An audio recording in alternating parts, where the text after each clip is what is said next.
বট গাছ, যে গাছের এখানে আসলাম, কম করে হলে তো 400 বছরের পুনর্তন হবেই, কম হবে না।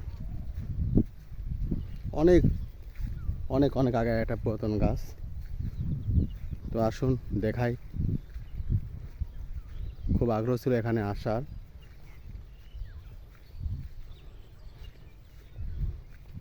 দেখেন এই বট গাছের নিচে দেখেন কি অবস্থা।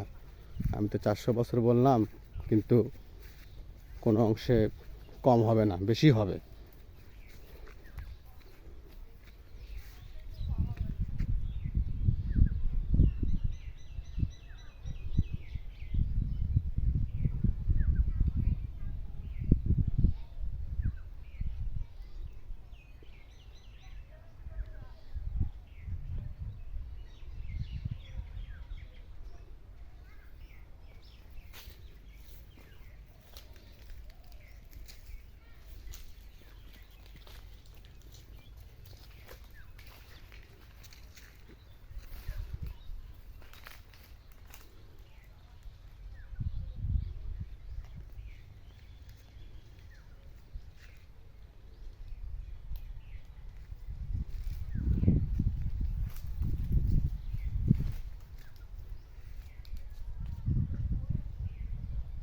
প্রকৃতির অপরূপ লীলা খেলা।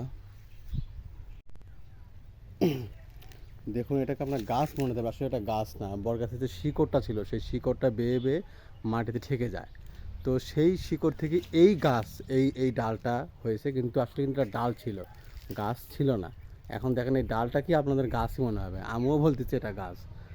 এটাই স্বাভাবিক। দেখুন, এটাই বট গাছ, সবাই তো জানেনই বট গাছ এরকমই হয়। আর একটু ভালোভাবে দেখাই, দেখেন এটা হচ্ছে মূল, যেটা দেখতেছি এটা হচ্ছে মূল। আর এগুলো সব কিন্তু ওই যে গাছের যে শিকড়গুলো ঝরে পড়ে, যে যেমন এই শিকড়গুলা, এই যে শিকড়গুলো আছে না, এই শিকড়গুলো, এই শিকড়গুলোই কিন্তু মাটিতে ঠেকে কি হয়, একটা গাছে দেন এরকম গাছে পরিণত হয়ে গেছে।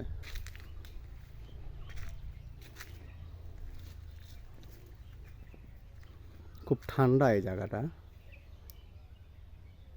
খুবই ঠান্ডা। আশেপাশে অনেক গ্রাম আছে, তো দেখতেছেন গ্রামগুলা।